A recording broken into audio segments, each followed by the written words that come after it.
Oke baik, Assalamualaikum warahmatullahi wabarakatuh. Perkenalkan nama saya Rana Feja dengan NPM 073522111083. Jadi di video kali ini saya akan membuat tugas etika profesi yang dimana kita disuruh menjelaskan atau mencari kasus yang ada pada tahun sebelumnya yang berhubungan dengan cyberbullying atau yang ada berhubungan dengan Undang-Undang ITE nomor 1 tahun 2024.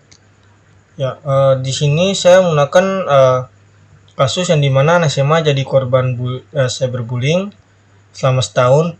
Pelaku ternyata adalah ibu sendiri.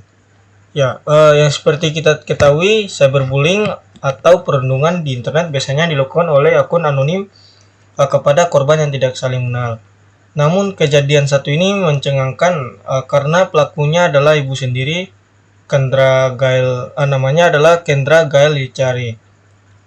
Ia melakukan tindakan yang membuat publik tak habis pikir. Wanita asal Michigan ini pada Amerika Serikat ini didakwa setelah diduga melakukan pelecehan pada putri sendiri dan kekasih putrinya secara online menggunakan identitas palsu.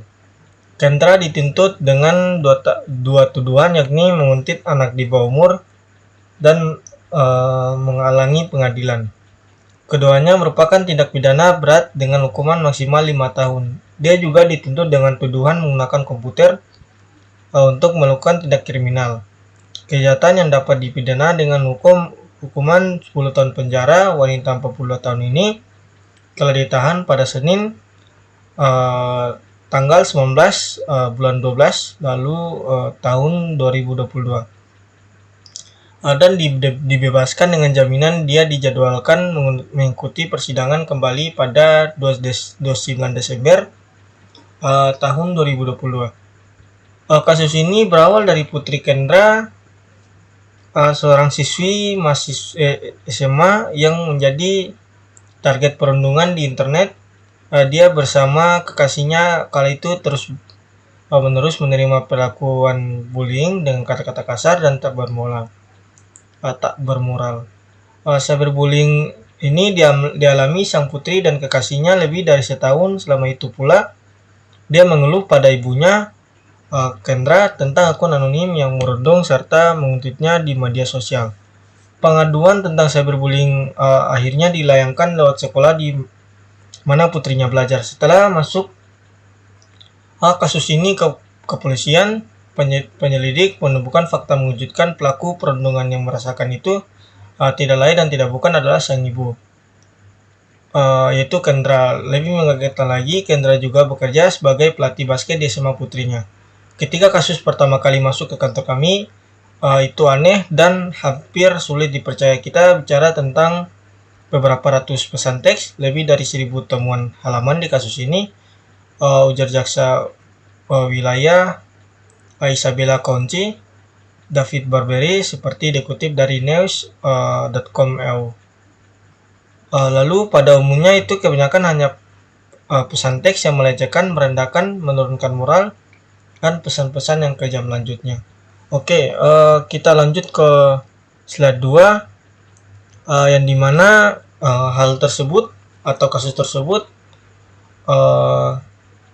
dapat kita simpulkan bahwa itu terdapat pada pasal 27 A Undang-Undang nomor 1 tahun 2024 perbuatan menyerang kehormatan atau nama baik, dan pasal 27B ayat 2 Undang-Undang 1 tahun 2024 yang dimaksud dengan ancaman pencemaran adalah ancaman menyerang kehormatan atau nama baik orang lain dengan cara mendudukan suatu hal dengan maksud supaya hal tersebut diketahui umum. Nah,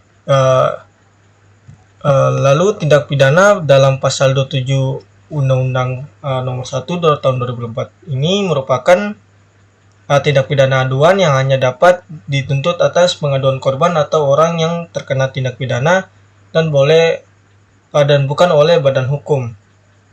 Jadi korban yang dimaksud adalah putrinya atau kekasih putrinya yang bisa melaporkan. Selain dari itu tidak bisa dibuka kasusnya. Oke, selain itu perbuatan dalam pasal 27A Undang-Undang Nomor 1 Tahun 2024 tidak dapat dipidana jika dilakukan untuk kepentingan umum atau jika dilakukan karena terpaksa membela diri. Untuk yang pasal 27B ayat 2 Undang-Undang Nomor 1 Tahun 2004 dapat dipidana penjara maksimal 6 tahun dan atau denda maksimal 1 miliar. Dan dimana ibunya di situ melakukan ancaman pencemaran. Dia menyerang kehormatan atau nama baik putrinya dengan cara mendudukan suatu hal dengan maksud supaya hal tersebut diketahui hukum. Ya, seperti yang tadi saya bilang, denda maksimalnya 1 miliar dan penjara maksimal 6 tahun. Sebagaimana diatur dalam pasal 45 ayat 10 Undang-Undang Nomor 1 Tahun 2024. Walau demikian, penting untuk diketahui bahwa tindak pidana dalam pasal 27B ayat 2 Undang-Undang Nomor 1 Tahun 2024 hanya dapat dituntut atas pengaduan korban tindak pidana. Sebagai informasi, tindak pidana dalam pasal 27A ayat Undang-Undang Nomor 1 Tahun 2004 adalah tindak pidana aduan, sehingga tindak pidana ini hanya dapat dituntut apabila ada pengaduan dari korban atau orang yang terkena tindak pidana, yaitu putrinya dan kekasih putrinya, dan bukan oleh badan hukum. Selain itu, perbuatan dalam pasal 27A Undang-Undang Nomor 1 Tahun 2024 tidak dapat dipidana jika dilakukan untuk kepentingan umum atau jika dilakukan karena terpaksa membela diri. Ya, seperti kita lihat kasusnya tadi, di mana di sini dia tanpa sebab atau ada maksud tertentu membuli putrinya sendiri karena mungkin tidak suka dengan kekasih putrinya, lalu dia membuli keduanya.